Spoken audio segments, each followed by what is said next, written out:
You know, there's plenty to learn about the Great Pyramids of Egypt. Now, you can go to the University of Cairo and get your PhD, or, like me, you can ask your TripOppo tour guide.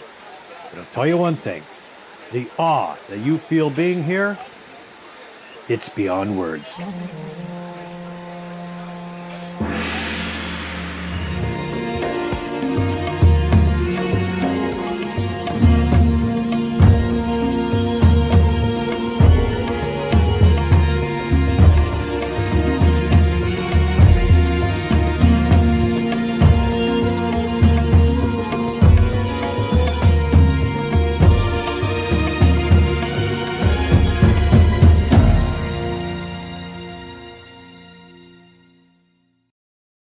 We buckled in for a smooth, comfortable flight.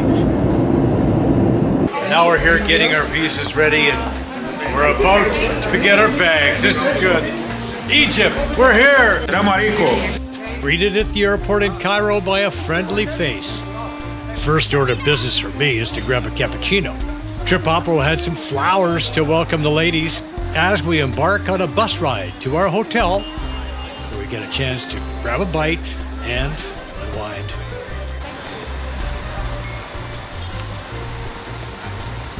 That's very nice, very nice.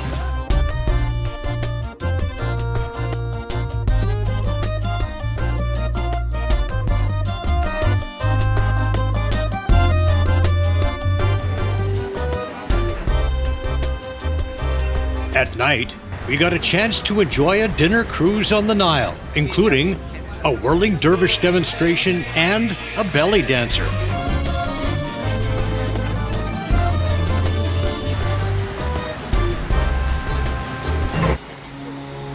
Next morning, half-hour drive from the hotel to Giza, the anticipation, kind of like the difference between seeing a ball game live rather than watching it on TV. Today, we've hit a grand slam.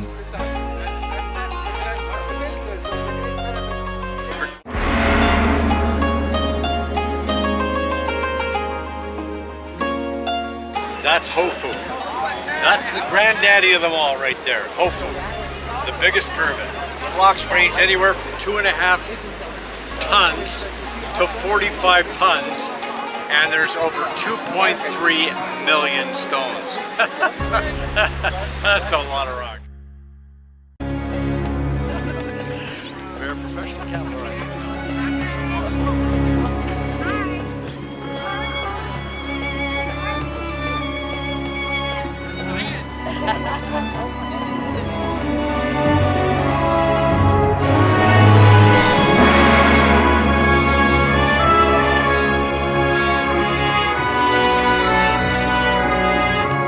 Well, that was exhilarating, and frankly, easier and more comfortable than I thought it would be. And hey, it's nice to say, yeah, I've done that.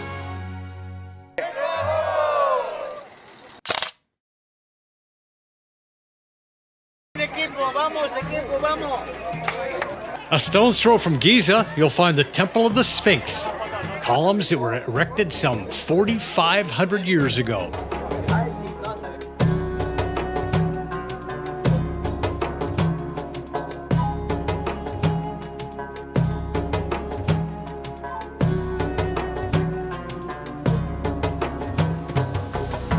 Guardian of the pyramids, half man, half lion, strength and compassion.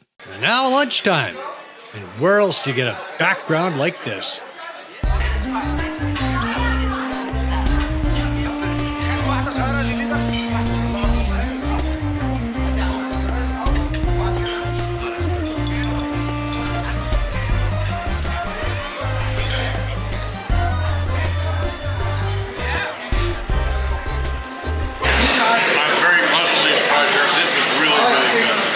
At Giza, we saw the world's largest pyramid. Here at Sakkara, it's the oldest, built in the 3rd dynasty by King Jesser some 4,700 years ago.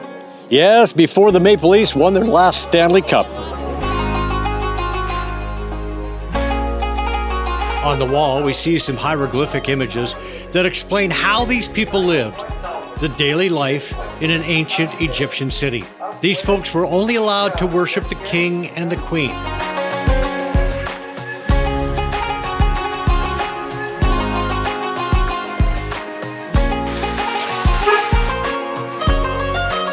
The market in Old Cairo.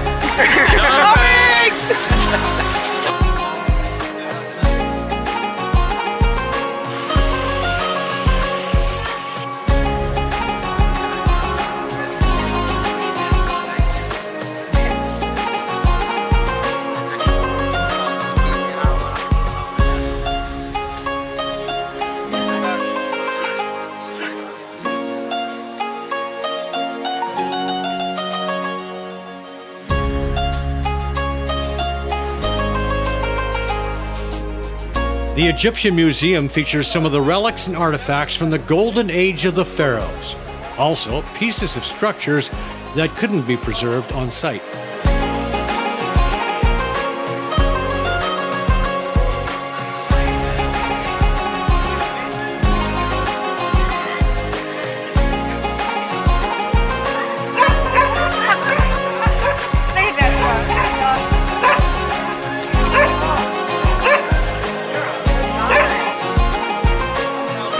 The Citadel was built in the 12th century as a fort for protection from would-be invaders. Muhammad Ali built this beautiful mosque over 700 years later. This is the mosque of Muhammad Ali. No, not that Muhammad Ali with the Ali shuffle. We're talking about the original Muhammad Ali, the man who drove away all the armies that tried to conquer Egypt so he could protect the Muslim faith here. Now, let's go inside and check things out.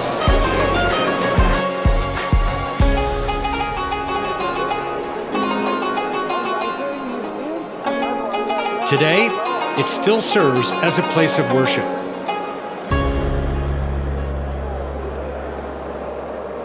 The following day, we take a short flight from Cairo to Luxor.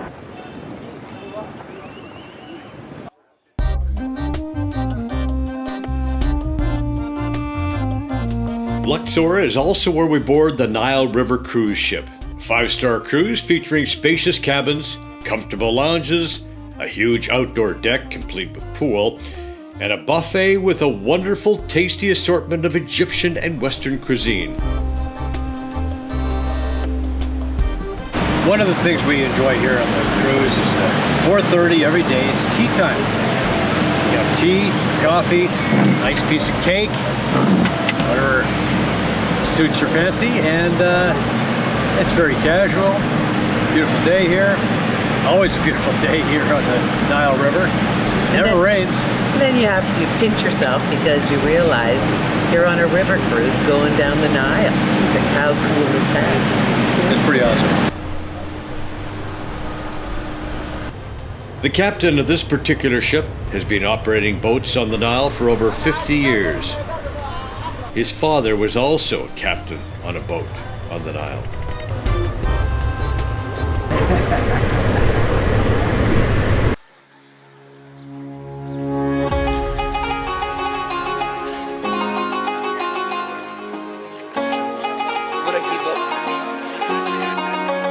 The Karnak temple was built in what is referred to as the Middle Kingdom of ancient Egypt, about 2000 BC. The temple got its name from the nearby village of El Karnak. They started building the Temple of Karnak 2300 BC, and it took over 2,000 years to complete. That's a lot of work. Now, if these columns look familiar, it may be because you saw the movie The Spy Who Loved Me, where James Bond and Jaws were chasing each other through these columns. I won't tell you how that ended up.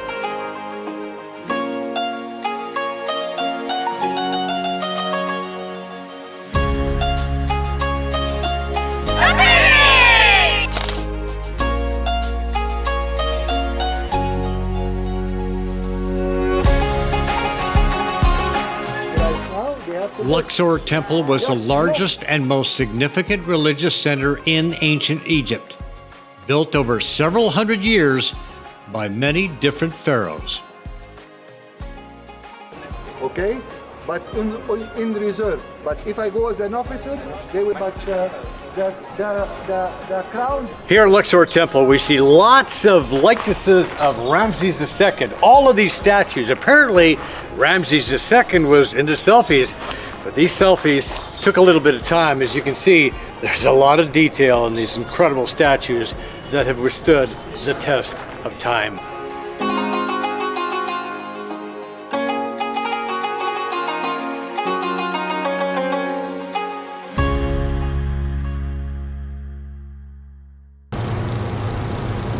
Hot air balloon ride.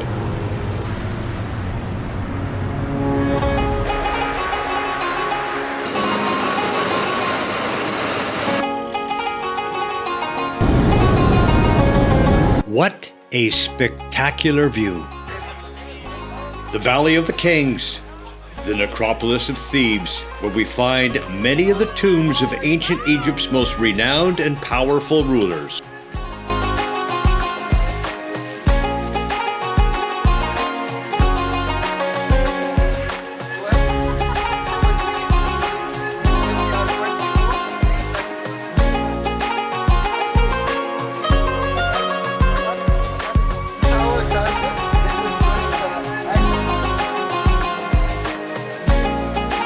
We're at the Valley of the Kings. From the Middle Kingdom until the New Kingdom, the pharaohs decided to move their grave sites from the Great Pyramids of Giza to here in the hidden tombs at Thebes.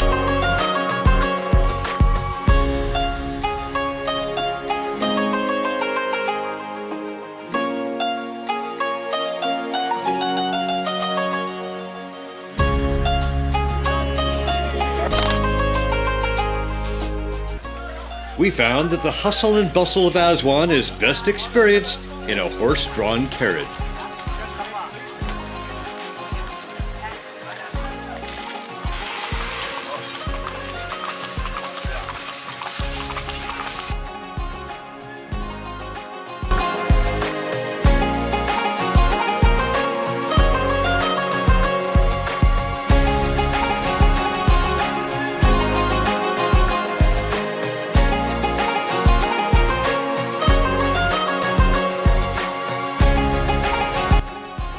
Our destination, the Temple of Horus.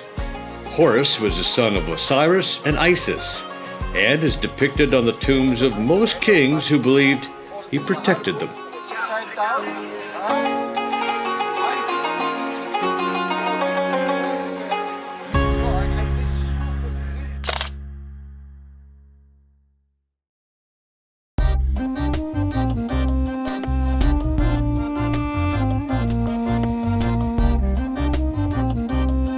Our final night on the cruise ship included a wonderful feast and Egyptian costumes and dancing.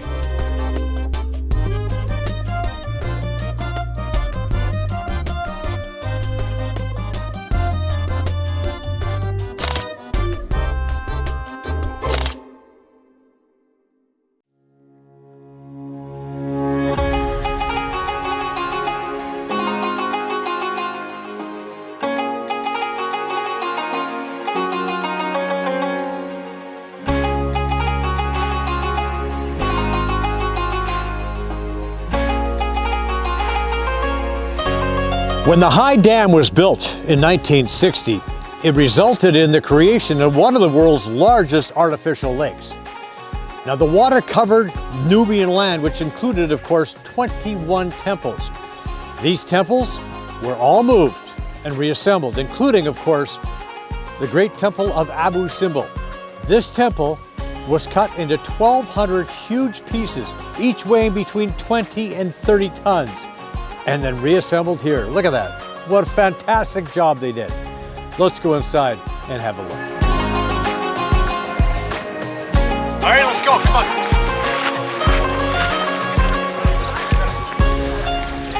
Let's go. Yalla, yalla. Inside the Temple of Abu Simbel, we are taken back into time to the rule of Ramses II and his wife Nefertari. This is one of the most recognizable ancient sites of Egypt.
At the Nubian Village, we even get a quick lesson on the Nubian language versus Arabic. Let's go to school, Dean. I was waiting for him to go, but my hat is covering everything.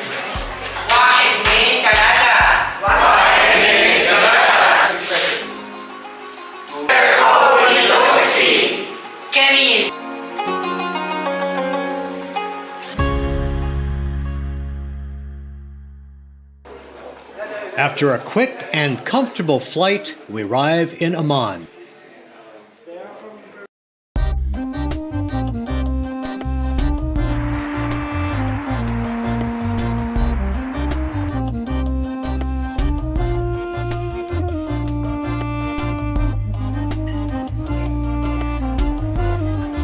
The accommodations are beautiful and the food, delicious.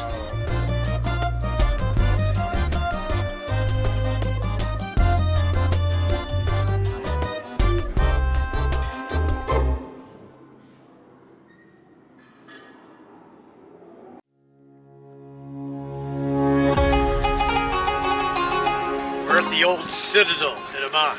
Now, this is where the dawn of civilization starts, if you will. There are monuments here that are some 7,000 years old, dating back to Mesopotamia. Then, as other civilizations moved here, you'll see, for example, over there, the Romans built a big stadium. It's the largest stadium that the Romans built in all of Jordan. Awful lot of history. Very cool.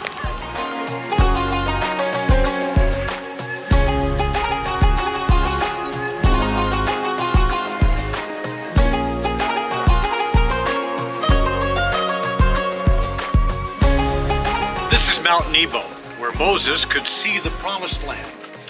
He spent his last few years here. About 27 kilometers through the Jordan Valley, where most of the fruit and vegetables are grown in Jordan, you'll find Jericho, where Jesus was baptized by John the Baptist some 1,200 years later. And here we have one of the first churches that was built 500 AD. The remains are inside this big church that remains here as part of Franciscan lands.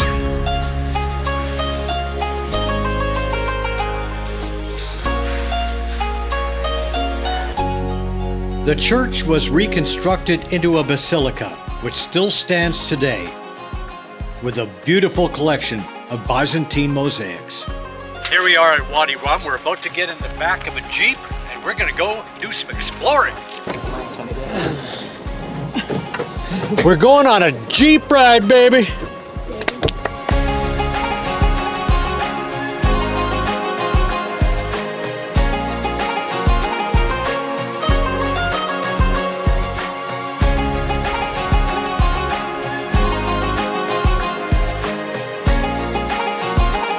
Wadi Rum, also known by the locals as Moon Valley. It's a hot spot for movie makers. Why? Because it looks like the moon. Well, Lawrence of Arabia was filmed here. Other movies included Aladdin, Star Wars, Dunes, Dunes 2, and of course, The Martian. In fact, Matt Damon may have stood on this very spot. This is the desert, folks. Look at this: sand, stone, camels, Wadi Rum. Here's what some of the members of the tour had to say. The sand, I touched the sand, is so fine, almost like crystal. And the mountains, I mean the rock formations. And I realized this was all done by wind. It's just phenomenal. It's almost like you're on the moon.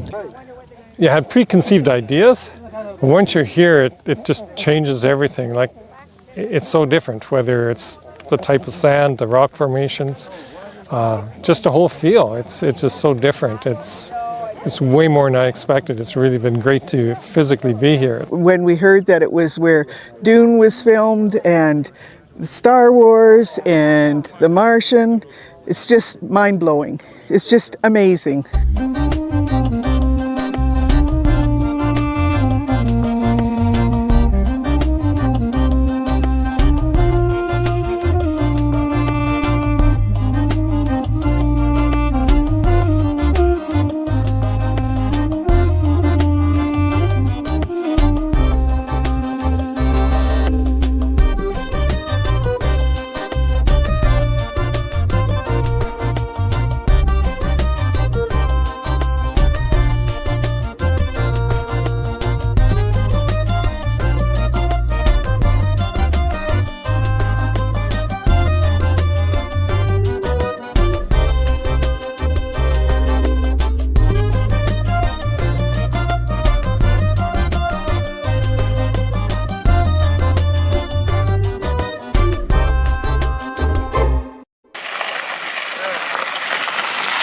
Okay, this is the start of our 2-kilometer trek into the lost city of Petra, one of the absolute highlights of this tour.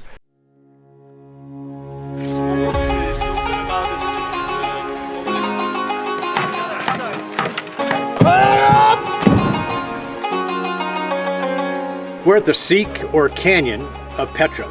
Petra was built by the Nabataean civilization in about 300 BC. Now, the Nabataeans lasted from about 600 BC to about 600 AD. After that, the Bedouins moved in. In 1812, Swiss explorer John Ludwig Burckhardt found the lost city of Petra. Originally, the Bedouins didn't want to allow him in, but they reluctantly did. After that, more explorers came. And here we are today.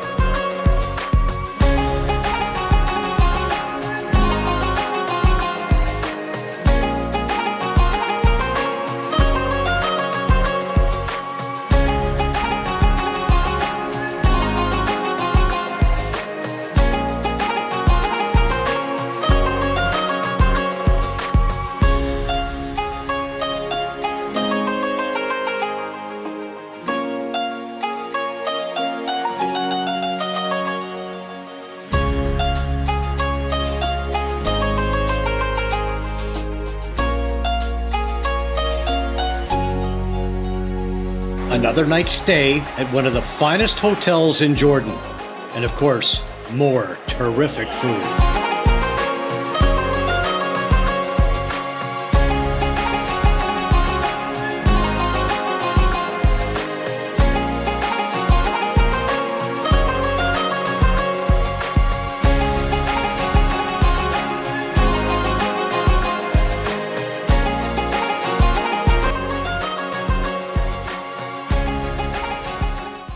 Here at the Dead Sea Crown Plaza, we have our own private beach.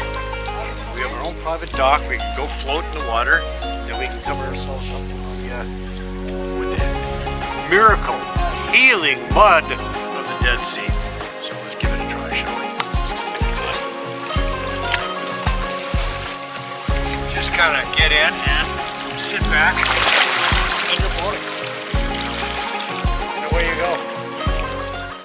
This is the Dead Sea mud. Now this stuff you can buy it in the store for like tons of money. Or you can just come here to the Dead Sea and put it on your... It's got special healing properties, unlike anything else on the planet.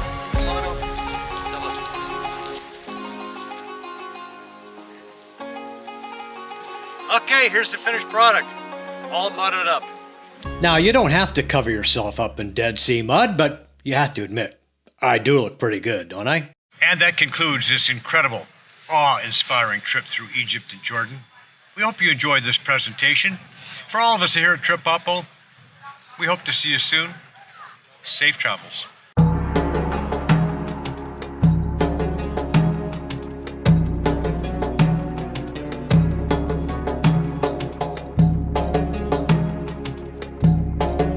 We hope we've given you a good taste of what this tour has to offer. But the truth is, words and pictures can't possibly portray the true wow factor. The mysteries of Egypt and Jordan tour can only be fully experienced by being here.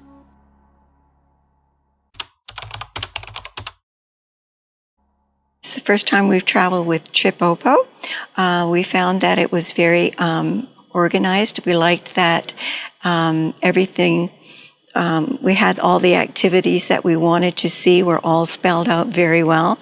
Also, the optional tours were also, very well done. And it was everything we had looked to find. We have been researching it, and my husband has been wanting to be in this country for a long time, so it was a good opportunity when it came up to do it, especially when we knew as we're getting older, we want somebody to guide us, to lead us, to make sure everything is taken care of, and I've loved that.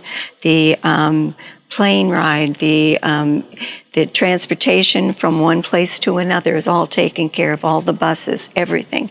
You don't have to worry about your bags, everything is there. Everything is fantastic. Just, I can't praise them enough, how the job they do. I'd even mention one of our trips, that we went on. My wife's mother passed away, and they bent over backwards to get us both home for arrangements for her family. And I just can't thank them enough. And glad to be back on a trip. This will be our third one we've been on, and we've got another one already booked for Greece coming up.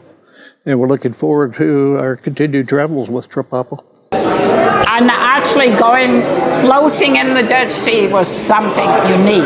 Everybody enjoyed it. I spoke to everyone in my group and they loved it. We got a intense trip of Egypt and Jordan. I thought it was amazing. From the moment we landed with the camel ride through the Great Pyramid, sailing down the Nile, all the temples. It was a real adventure. It's just incredible. And coming into Jordan was spectacular. Petra and the ride through the desert on those wonderful jeeps. Oh my goodness. It was really the trip of a lifetime. And the people, the food, and of course topped off by the Dead Sea experience is just phenomenal. They're once in a lifetime kinds of things. I felt very safe. The food was